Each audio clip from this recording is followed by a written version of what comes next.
Esta quedará al descubierto. Con usted, al descubierto.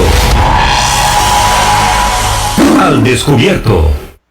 Muy buenos días a todos los que día a día nos sintoniza a través de los 107.1 de su radio actual, 10:04 de la mañana. El día de ayer, ¿verdad?, incrementó 17 casos más de coronavirus. Superamos los 600 casos, como era de esperarse por muchos. El ministro de Salud manifestó abiertamente su enojo, ¿verdad?, por el comportamiento que tuvo la mayoría de gente al considerar el día de ayer como un día normal. Vimos bancos, vimos instituciones públicas como el Poder Judicial, como el Registro Nacional, abarrotados de gente sin la más mínima precaución, manteniendo ese distanciamiento social. El día de hoy, como todos los días, tenemos un invitado de lujo. Esperamos que sea de mucho provecho para todos ustedes este tema que de una u otra manera envuelve el contexto del COVID-19, que para todos ha sido de una gran importancia, de un gran impacto a lo largo de todos estos días. Los buenos días, mi estimado Juan Elgue, ¿cómo se encuentra el día de hoy? Muchísimas gracias, Eric, y aquí con todas las ganas de compartir con toda la estimable audiencia de su radio actual 107.1 FM en su programa Al Descubierto. Les recuerdo que tenemos redes sociales donde nos pueden seguir, y hoy tenemos, como dice Eric, tenemos un invitado de lujo. Hoy nos acompaña don Roy Murillo Rodríguez, licenciado en Derecho en la Universidad de Costa Rica, con un doctorado y una maestría de estudios avanzados en derechos fundamentales en la Universidad Carlos III de Madrid, escritor también de varios libros, uno de ellos Ejecución de la Pena. En estos momentos, don Roy Murillo trabaja como juez de ejecución de la pena del primer circuito judicial de San José. Hoy nos acompaña porque tenemos un tema muy interesante, un tema que a nivel de, cuando se habla a nivel popular, digámoslo así, siempre genera expectativas y reacciones en la gente. Estamos hablando sobre privados de libertad, y don Roy Murillo nos acompaña hoy para conversar sobre este tema que está relacionado directamente con la situación del COVID-19 que se está presentando. Esta emergencia sanitaria también llega a los centros penitenciarios, y desde el juzgado de ejecución de la pena también hay medidas que se han adoptado. Don Roy, un gusto tenerlo en el programa y muchísimas gracias por aceptar la invitación. Buenos días, muchas gracias a ustedes más bien por esta oportunidad.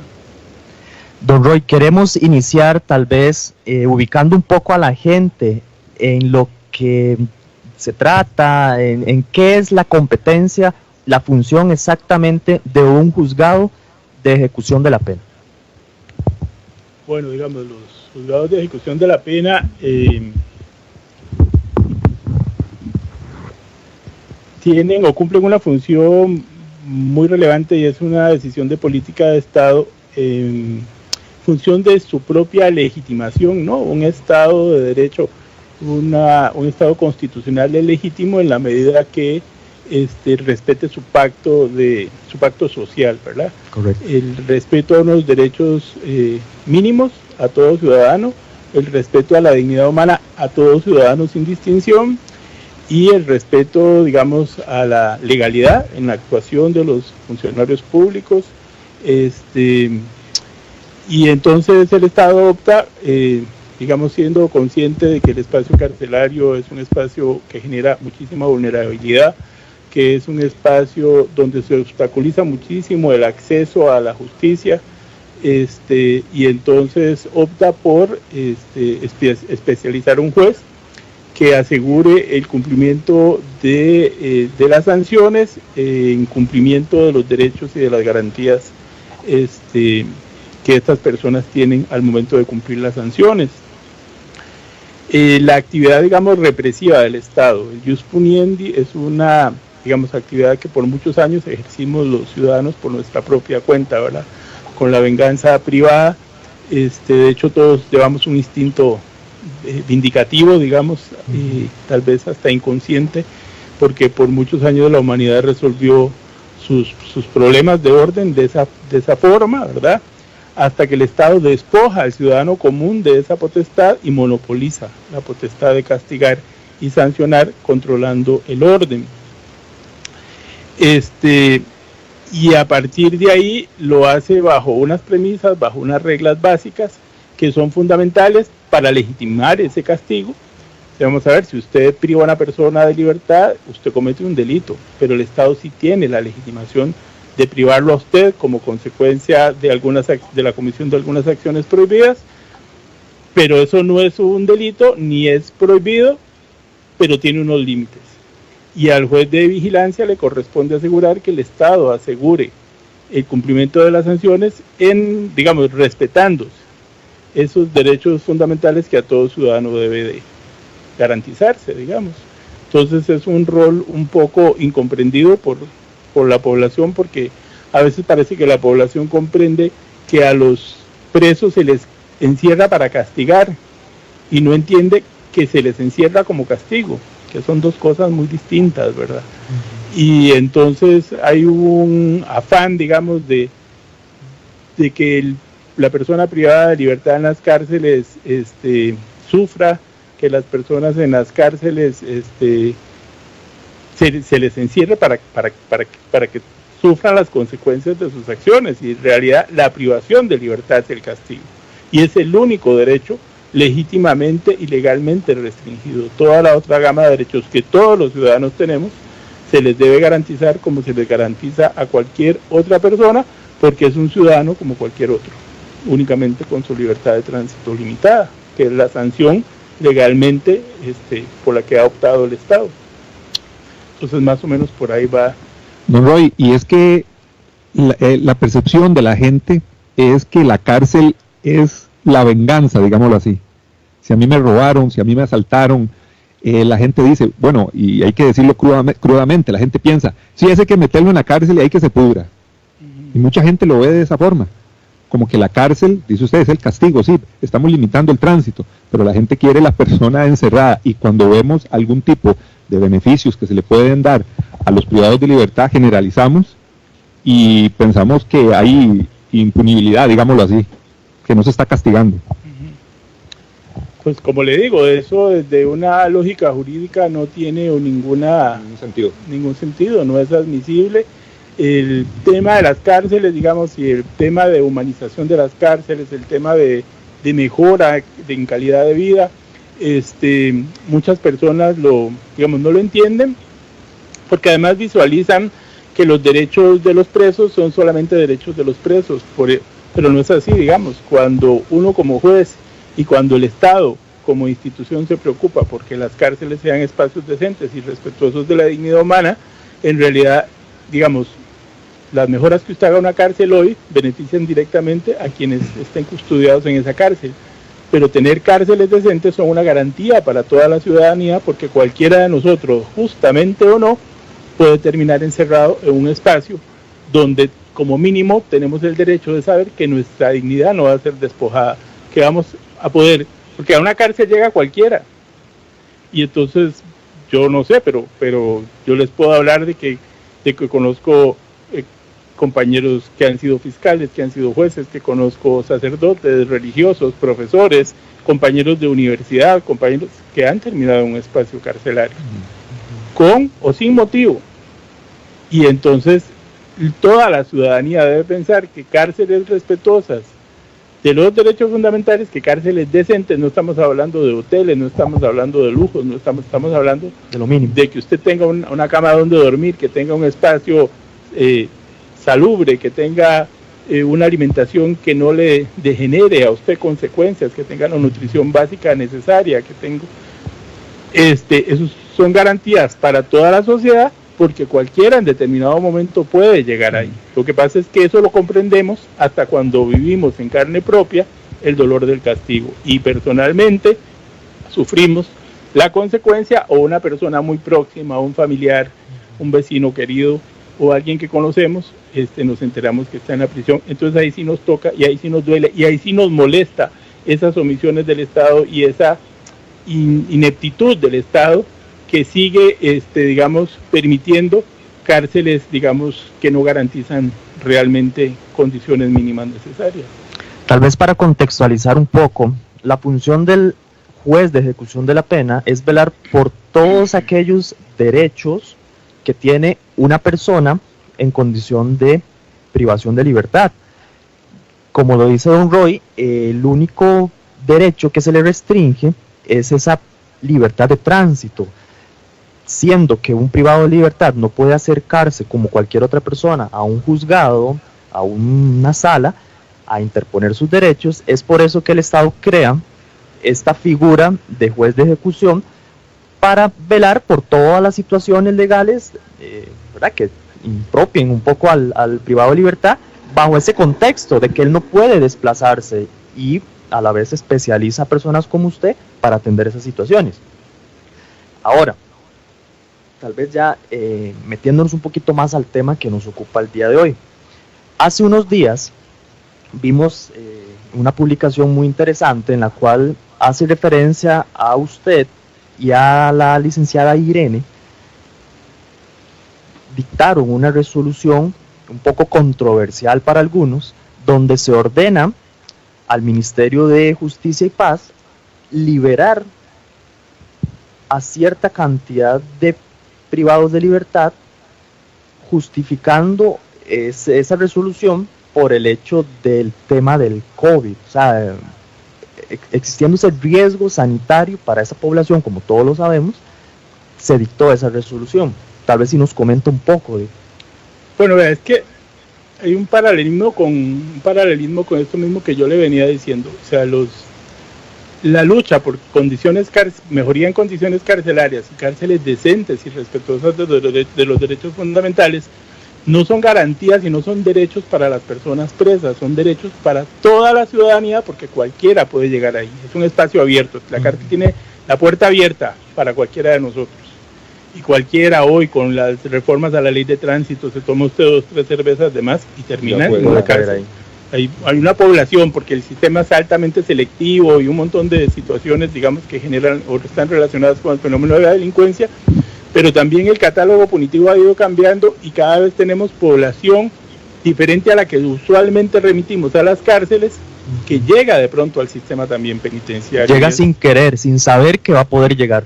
Y pensando que nunca llegaría, ¿verdad? Entonces, por ejemplo, en Europa, con las reformas en materia de ley de tránsito, que son muy radicales, de pronto se encuentra usted un montón de profesionales, un montón de gente que nunca pensó llegar a una cárcel, que consumió una droga, después sale del bar, mata a alguien en un accidente y termina encerrado. Entonces, en realidad, tener cárceles decentes es un derecho y una garantía que nos beneficia a todos, no solo a las personas presas. ¿Por qué? Porque tenés la certeza que si por alguna circunstancia llegas ahí, sabes que tu dignidad humana no va a ser atropellada. Y de la misma forma con el COVID-19, ¿verdad?, con esta pandemia, cuando hablamos de la necesidad de descongestionar las cárceles para atenuar y controlar este problema, este beneficio provisional que tendría alguna población, porque son ingresos provisionales los que se hacen mientras la pandemia pasa, no son traslados definitivos al semi-institucional o al nivel en comunidad.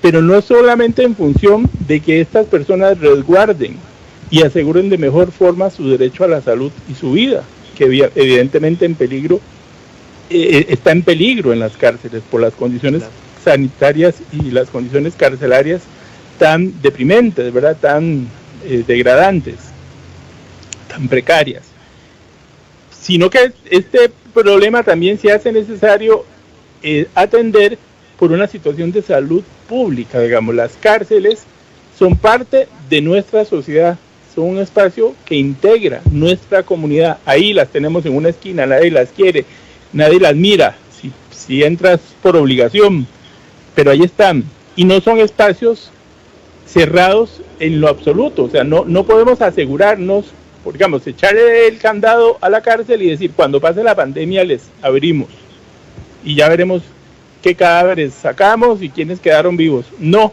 la cárcel tiene una dinámica donde la gente entra y sale, al margen de que ya, por ejemplo, reducimos las visitas carcelarias, eso atenúa los riesgos. Pero, por ejemplo, las personas, que esta pandemia vaya a durar unos 3 meses, No podemos decir que las personas que cumplan penas en los próximos 3 meses no salen hasta que cese la pandemia. Se van a dar egresos de población que van a retornar a nuestras comunidades. El personal policial, cada semana las escuadras completas ingresan y egresan de prisión. El personal que abastece la alimentación, los comisariatos, hay un montón de población que sin estar recluida va y viene a las cárceles. Entonces, y además tiene unas condiciones por sí de total hacinamiento propensas a una, digamos, propagación casi que inmediata de cualquier, digamos, desde el primer momento en que el COVID-19 pise nuestras prisiones. Entonces, el problema es que ese sería un foco, digamos, trágico, ¿verdad? Incontrolado, donde por esa convivencia colectiva, esos espacios, las cárceles no tienen habitaciones individuales, son dormitorios de 40, 50, 60, 80 personas en un mismo espacio, en camarotes, durmiendo en el suelo, durmiendo en los baños. O sea, que el Estado sigue con una tremenda deuda para la sociedad costarricense cuando tiene las vergonzosas cárceles que tenemos. Y en esas condiciones, cuando de lo que se habla es distanciamiento, cuando de lo que se habla es de separarnos, cuando de lo que se habla es que nos hablemos y nos comuniquemos a 2 metros de distancia, eso no se puede asegurar en las prisiones. Entonces, si eso no se puede asegurar y ahí ingresa el virus, ahí se va a generar, digamos, una situación muy, muy peligrosa y muy grave, y al mismo tiempo ese espacio no lo podemos cerrar, sino que sigue por su dinámica, por la forma como funciona, cómo se administra, con gente que sale, que ingresa y retorna a la comunidad. Y entonces eso es una fuente peligrosísima de riesgo a la salud pública, que por ende, por beneficio nuestro y por beneficio de quien hoy está recluido, debe ser atendido a través de medidas extraordinarias, porque la situación es extraordinaria. Y por eso entonces, que hay incomprensión, que hay reacciones, bueno, sí, pero es que no estamos hablando de la cotidianidad, no estamos hablando de la normalidad carcelaria, estamos hablando de una situación muy grave, de una situación extraordinaria que requiere soluciones extraordinarias. Interesante es que el tema es provisional. Son egresos provisionales para atender, digamos, la descongestión, para atender, digamos, lograr reducir la congestión carcelaria, para lograr habilitar algunas áreas donde se pueda, la población que no califique para egresar pueda estar ahí recluida en mejores condiciones, que aseguren, digamos, atenuar o respetar las directrices sanitarias, para poder, digamos, no generar la vulnerabilidad que esto generaría en las condiciones que ahorita tenemos en las cárceles. Y obviamente, una vez que esto pase, estos egresos que no se han dado por idoneidad, sino por necesidad, pues se revierten. Entonces ahí no estaría entrando en juego el Instituto Nacional de Criminología, por ejemplo. El instituto es el que está entrando en juego, porque es que lo que pasa es que en el sistema de ejecución penal costarricense tiene algunas, digamos, particularidades que no tienen otros países. Si ustedes pueden escuchar, digamos, estos egresos y esta descongestión carcelaria no es una situación que se esté dando solo en Costa Rica. Ustedes escucharon que, por ejemplo, en Nicaragua se dio, o en Brasil, por ejemplo, han egresado aproximadamente 35,000 personas, en Reino Unido, en España, en Marruecos, hoy dónde fue que me dijeron que, bueno, en un montón de países, pero claro, depende de las competencias de la administración y demás. El juez de ejecución tiene facultad para hacerlo vía ejecución, o sea, en cada caso concreto, cuando la persona lo pide, porque considera que sus condiciones de salud le significan un riesgo, podría pedir o el brazalete electrónico, arresto domiciliar con control electrónico, o que la pena se suspenda hasta que ya no exista riesgo, ¿verdad? Pero esas son situaciones que se atienden individualmente y con una capacidad de respuesta mínima. Somos solamente 2 jueces, con, por ejemplo, la lista de mujeres de alto riesgo del Bill McCurlin son 94. ¿A qué hora atendemos 94 audiencias? Se nos pasa la pandemia y no hemos conocido ni la mitad, porque tiene que entrar agenda, señalarse, ahora hay que coordinar la videoconferencia, tiene que haber una valoración para la ejecución diferida médico-forense, cuando los médicos forenses van a terminar de valorar 94 mujeres. ¿Verdad? Sí, terminó la emergencia. Terminó la emergencia. Entonces, los jueces tenemos una función de ejecución individual en el cumplimiento de cada pena, pero también de vigilancia penitenciaria genérica, donde podemos dictar algunas medidas correctivas para tratar de atenuar o asegurar el acceso y la tutela a los derechos de la población.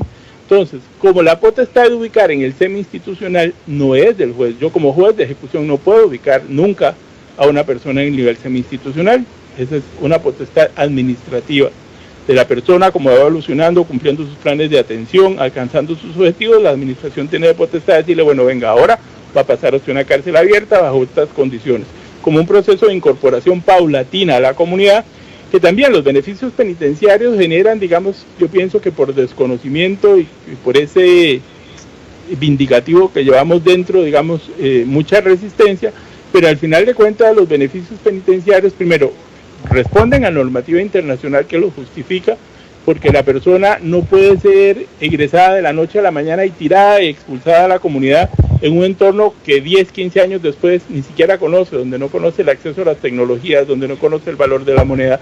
Es que la cárcel desocializa y desculturaliza, donde no sabe dónde queda la parada de autobuses, cuál es el sistema de pago ahora, un montón de cosas. Y ganamos mucho más, digamos, con un egreso anticipado acompañado, donde a cambio de espacios de libertad usted se compromete a cumplir un plan de egreso, a tener un trabajo, a asistir a grupos de autoayuda, a venir aquí todas las semanas para su control, a no consumir drogas, a, qué sé yo, un montón de condiciones que en un egreso yo le pueda establecer a una persona. Y donde lo voy observando y donde si no cumple, tiene el funcionario público la potestad de decirle, bueno, si no cumple, sabe lo que le pasa. Entonces la persona, digamos, está invitada a hacer un proceso, un esfuerzo por desarrollar un proyecto de vida en libertad con responsabilidad, y si no lo hace, sabe que tiene una consecuencia. El nivel de incumplimientos de los beneficios es bajísimo. Y el nivel, diciéndolo al revés, el nivel de éxito de los procesos de los beneficios es muy alto, como del 90%. Ganamos más de esa forma que sencillamente abriéndole la puerta y la persona no se va a obligar a hacer ningún esfuerzo, sino salga a sobrevivir con lo que quiera y ni siquiera intente tener un trabajo. Entonces, claro, depende cómo lo veamos, podemos entender de mejor manera que realmente dar oportunidades es darnos nosotros también la oportunidad de tener una mejor comunidad. En el marco de la pandemia, el juez de ejecución de la pena, en el caso suyo, usted es el que ordena que ese hacinamiento se elimine, justificado por el posible riesgo que puede haber de contagio muy alto. Pero usted no es el que dice quién sale y quién no, ni los criterios a valorar. En este caso es el Instituto Nacional de Criminología el que determina. Y le digo esto porque... Perdón, pero aquí estamos hablando de una condición médica. La persona de riesgo tendría que ser movilizado o trasladado. Bueno, vamos a ver. Lo que pasa es como la potestad de pasar al semi-institucional no es del juez, yo no puedo decirle a la administración a quién pase o no pase. Yo lo que le hago es la alerta, es decir, ojo, tiene que atender esto, usted tiene este remedio y tiene que lograr egresar población y tutelar los derechos de las personas más vulnerables.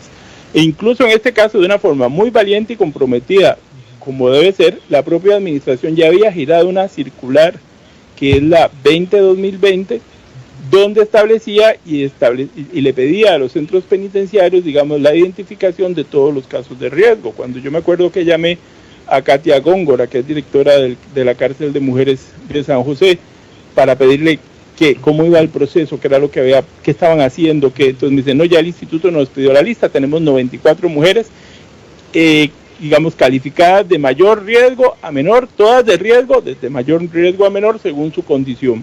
Entonces empezamos con mujeres embarazadas, con mujeres inmunosuprimidas, con personas con cáncer que tienen sus defensas muy disminuidas, con personas con VIH también por su condición con problemas de inmunidad fuertes, ¿verdad?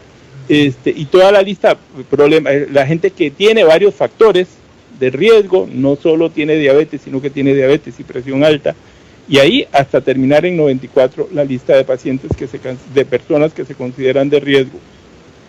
Ahora, los organismos internacionales, porque también esta medida judicial no responde a un invento criollo, ¿verdad? Sino que hay normas internacionales que le exijan al Estado costarricense determinadas obligaciones, y también hay recomendaciones de la Comisión Interamericana, de la Organización de Estados Americanos, hay documentos, hay directrices, hay instrucciones para los estados que le señalan la obligación de asegurar el descongestionamiento y la recomendación del descongestionamiento carcelario, y de mejorar los espacios y la higiene, porque hay población que no podrá egresar. Ahora, ¿quién egresa y quién no egresa? Como el beneficio del traslado semi-institucional no es judicial, no le corresponde a los jueces, sino que es la propia autoridad penitenciaria la que debe adicionar esta circular y de forma objetiva determinar, porque cuando haya peligrosidad, no, digamos, hay que buscar otras soluciones. Lo que pasa es, no significa que toda la población con altísimo riesgo deba egresar, sino que debe haber algunos presupuestos o algunas condiciones o algunos requisitos. A mí me parece, pero es que esa no es decisión mía, esa es decisión de la administración, que perfiles de alta peligrosidad no deberían de egresar. No necesaria el monto de la pena, usted puede tener una pena muy alta por un montón de circunstancias, porque tenía un problema de drogodependencia y se le acumularon un montón de robos agravados, y una situación que si se hubiera atendido en el primer momento termina en una pena de 4 años, termina con 25 o 30. Ese es el perfil de el delito. El perfil del usuario, y sus rasgos de peligrosidad, lo que debería determinar la posibilidad o no y los niveles de riesgo, pero ya eso es una decisión administrativa. Pero igual, por ejemplo, en algunos sistemas, entonces lo que hacen también es que no solo egresan a la población con condiciones o precedentes de salud, ¿verdad?, sino que también opta por egresar gente muy próxima a cumplir las sanciones o con penas muy leves, porque lo que se ocupa es reducir la población para asegurar dentro de las cárceles espacios que respeten las instrucciones sanitarias, el distanciamiento, la mejora de la higiene, pero nuestras cárceles tienen muchos problemas de acceso a agua potable, de la precariedad es abundante, ¿no? Y en esas condiciones es muy complicado. El día de hoy nos acompaña el señor Roy Murillo, quien es juez de ejecución de la pena. Estamos conversando con todos ustedes acerca de esta orden judicial dirigida al Ministerio de Justicia para que erradicara de alguna manera el hacinamiento bajo el criterio de una posible crisis sanitaria en los centros penales. Vamos a la pausa. Recuerden que nos pueden dejar sus comentarios a través del Facebook de Radio Actual 107.1, a través del Facebook de su programa Al Descubierto, o bien a través del WhatsApp 8996-3096. Vamos a la pausa y ya volvemos. Así es la verdad y así es la información. Y aquí queda Al Descubierto. Al Descubierto. En breve estamos de vuelta. Estos son nuestros convenios comerciales. Al Descubierto.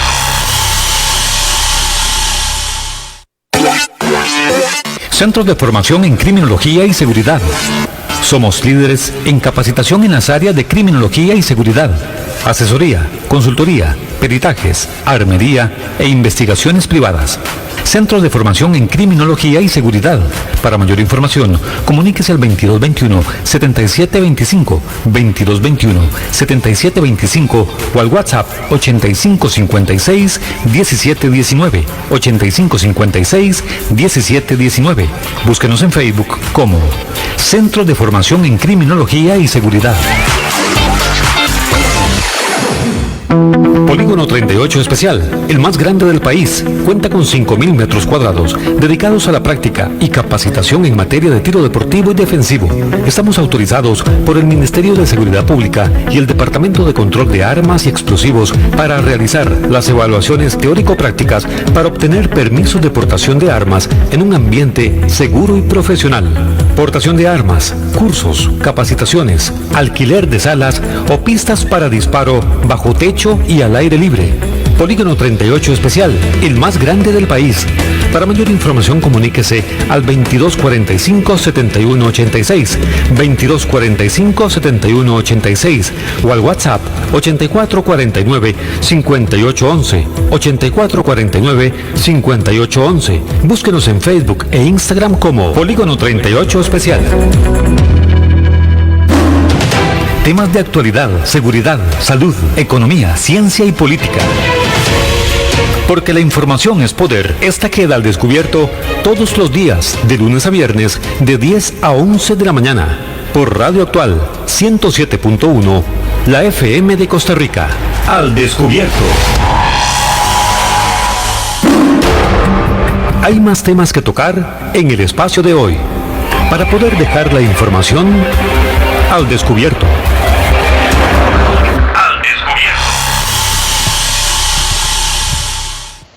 Continuamos por los 107.1 FM de su Radio Actual en su programa Al Descubierto. Hoy nos acompaña don Roy Murillo Rodríguez, que es juez del Juzgado de Ejecución de la Pena. Hoy nos acompaña, estamos hablando sobre los criterios, el análisis que se está haciendo sobre la solicitud para algunos privados de libertad que tienen riesgos en función del COVID-19, bueno, pueden ser egresados de algún centro penal o reubicados en algún otro centro. Eso es lo que estamos hablando del tema de hacinamiento también. Por eso nos acompaña hoy don Roy Murillo. Don Roy, hablamos del hacinamiento, un problema de toda la vida en nuestro país, y ustedes desde el juzgado siempre preocupados y mencionando este tema.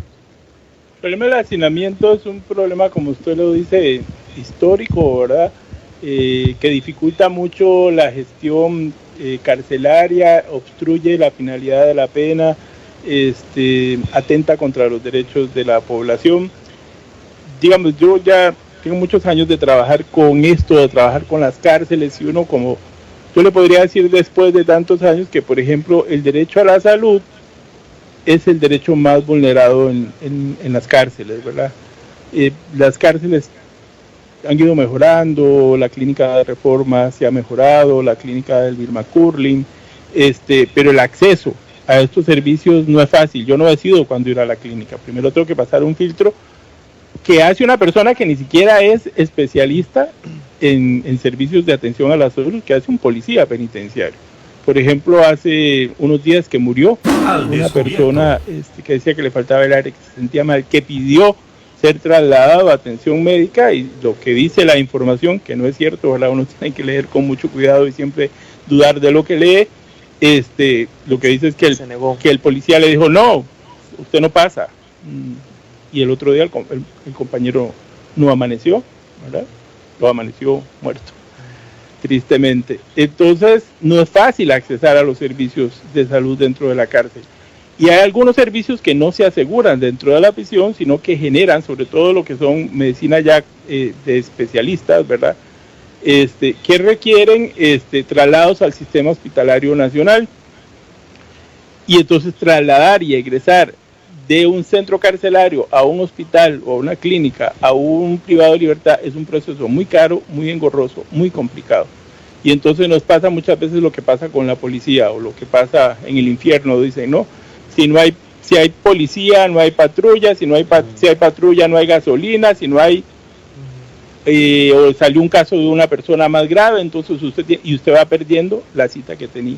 Entonces imagínense lo que es ya en un sistema que de por sí también no es tan eficiente como deseáramos, como las atenciones de especialistas en la Caja Costarricense de Seguro Social. Usted ha esperado 2 años una cita en prisión, y resulta que ese día no lo pudieron sacar porque hirieron a un compañero, y la patrulla que lo iba a llevar a usted sale con el caso de emergencia con el compañero apuñalado. Usted tiene que esperar cuánto más entonces en la cárcel para que le reprogramen esa cita de la caja. Entonces, si en condiciones ordinarias la salud, por las condiciones de hacinamiento y por las limitaciones que el hacinamiento le produce al sistema, es un derecho gravemente atropellado en una situación de servicio de salud, digamos, que se generaría ante el COVID-19 en las cárceles, digamos, sería un riesgo y una peligrosidad inminente, digamos, la que se generaría para esta población. En este momento la única medida son las visitas que se están dando a los centros penitenciarios, es la única medida que se está aplicando.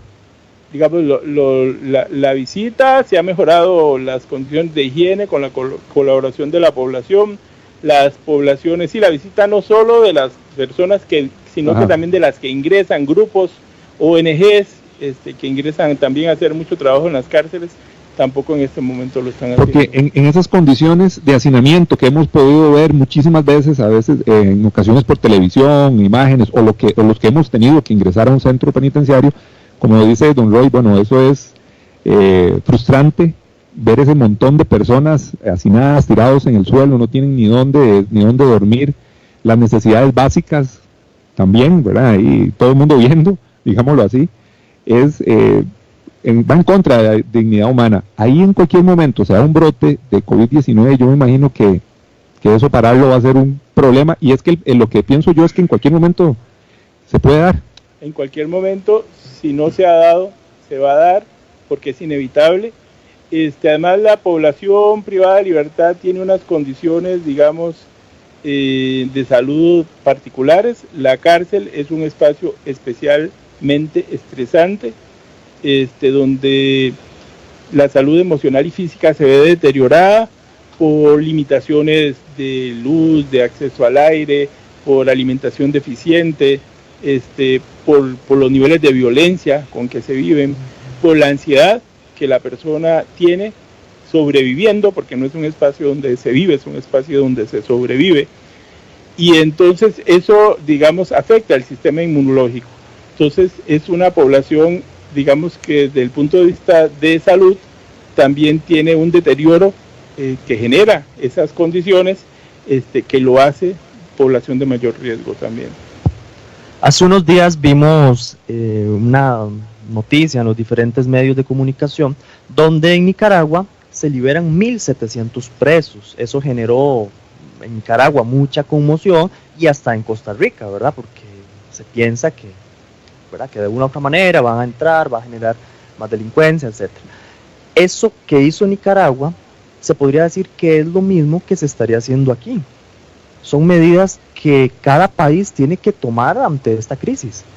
Sí, como le digo, los organismos internacionales le están exigiendo a los estados y recomendándole a los estados tomar medidas oportunas, ¿verdad?, con prontitud. Esto urge, esto no puede esperar, porque conociendo, digamos, los focos infecciosos que ya de por sí presentan la cárcel, donde, por ejemplo, la tuberculosis tiene una incidencia muy alta, y algunas enfermedades, ¿verdad?, de contagio ya preexisten, y este tipo de soluciones, como yo le decía antes, no solamente, esto, más en Costa Rica creo que nos estamos ya tardando para estos egresos, porque países como Estados Unidos, Reino Unido, Marruecos, Brasil, Irán, Nicaragua, como viene usted exponiendo el caso, han procedido, digamos, cada cual, claro, lo hace distinto porque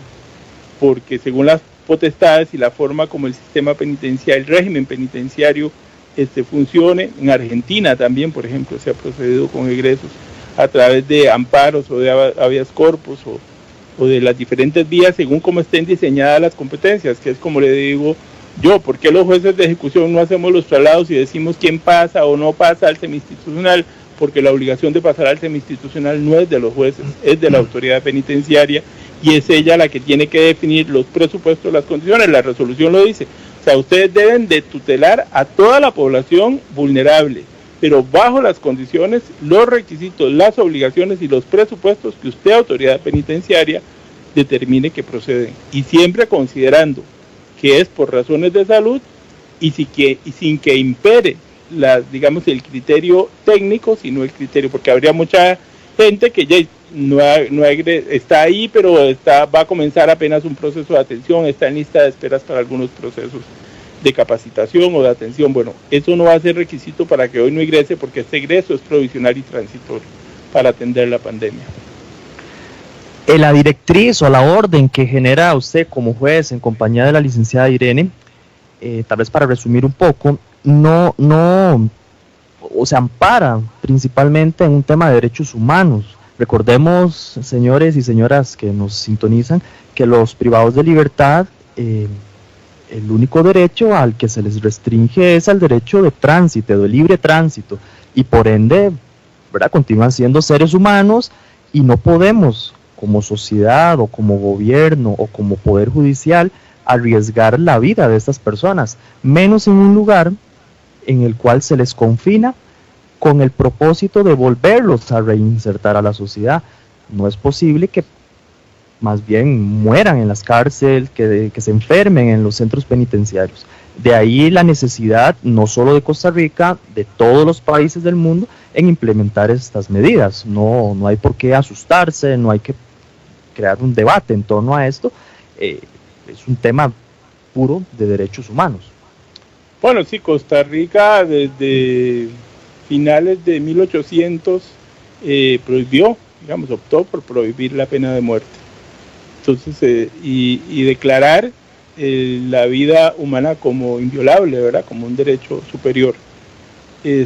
La sanción penal restringe la libertad de tránsito, pero no se puede imponer, no es superior al respeto a la vida. Entonces es una cuestión de preponderancia, de proporcionalidad, de prevalencia de valores superiores, digamos, las que el juez hace, y en respeto al derecho a la vida y a la salud de esta población, y en tutela también, como le digo, de los intereses de la salud pública, es que se hace urgente y necesario tomar medidas para, digamos, la atención de la situación del COVID-19 en las cárceles, como le digo, no solo en función de los derechos de estas personas, sino también en función de la comunidad en sí, porque también sería un riesgo de altísimo contagio si no se atiende bien para los que estamos afuera. Y es que esto es un problema que tiene muchos años, el tema de hacinamiento y todo lo que produce, pero los estados van pateando la bola ahí, adelante, y hacen algunas mejoras, pero el problema continúa. Yo creo que lo que estamos viendo en este momento con el tema del COVID-19 es una alerta que se nos da, es una emergencia que creo que no se había dado en otras situaciones y que afecta directamente a los centros penitenciarios. Entonces yo creo que es una alerta más a lo que ya se ha venido hablando, de que se están violentando los derechos humanos de los privados de libertad, el hacinamiento, todo lo que produce. Bueno, ya esto es una cosa más, a echarle al saco, para que el Estado procure tomar medidas y empezar a bajar ese hacinamiento de casi más de 16,000 privados de libertad en un 30% en los centros. Yo creo que es hora, es una alerta más que nos deja esta emergencia del COVID.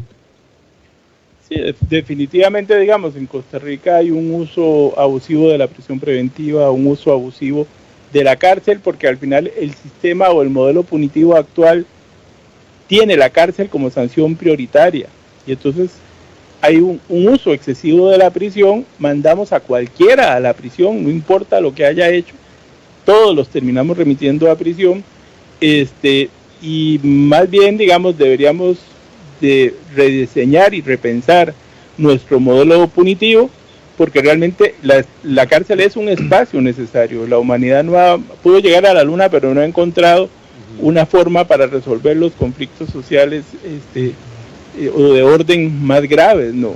Y hay personas, si usted no respeta la vida, si hay donde no tenemos otra posibilidad, una persona que no tiene capacidad de convivencia en espacios colectivos, ¿dónde tiene que estar? Guardada. No tenemos otra solución. Pero no puede ser que porque usted se robe una caja de leche, vaya a la cárcel. Que porque se robó 2 latas de atún, vaya a la cárcel. O sea, la cárcel no puede ser la única o la prioritaria solución.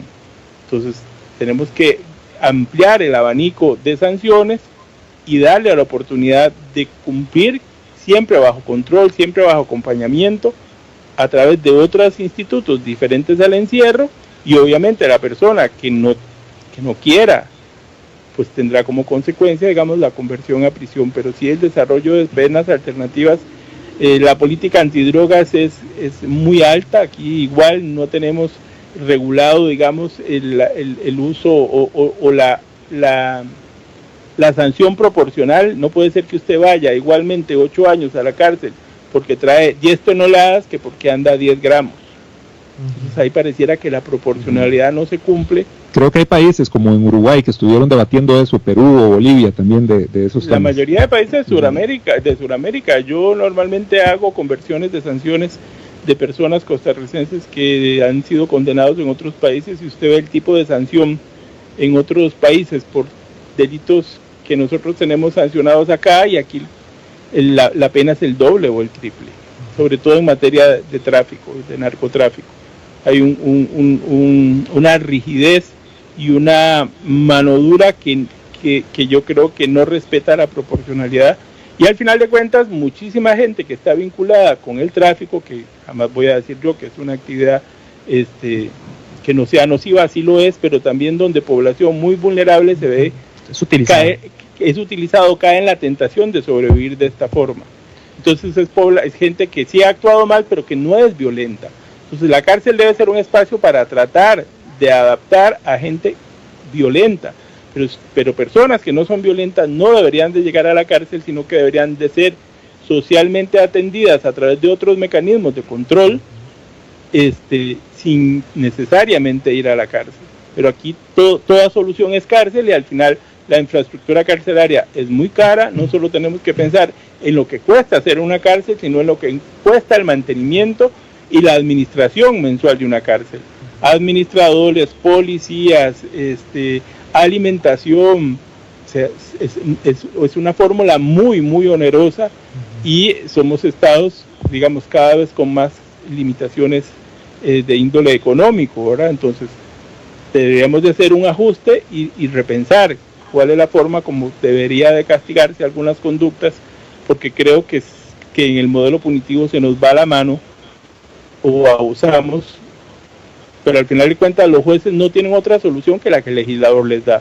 El juez no puede inventarse, bueno, usted está por narcomenudeo, y como es narcomenudeo, entonces no lo voy a mandar a la cárcel. No, el principio de legalidad lo limita, pero ahí es donde se necesita urgentemente inversión en infraestructura carcelaria. Pero es que si seguimos con el mismo modelo punitivo, las cárceles nuevas las vamos a llenar en 2-3 meses o un año, y el hacinamiento en 2. Entonces vamos a estar en lo mismo. Vamos a estar en lo mismo si no hay una reforma del modelo punitivo. En su experiencia, entonces, la solución al hacinamiento no es la creación de cárceles, y no es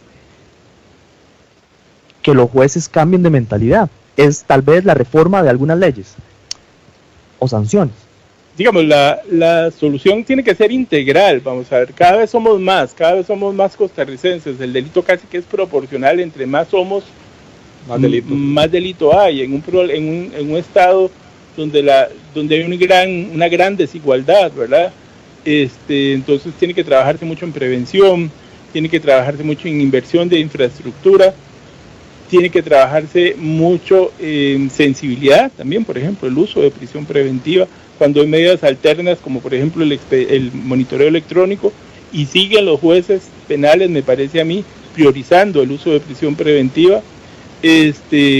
Pero también el abanico de sanciones debe ampliarse, y el modelo punitivo exige una reforma, pero no es con una única acción.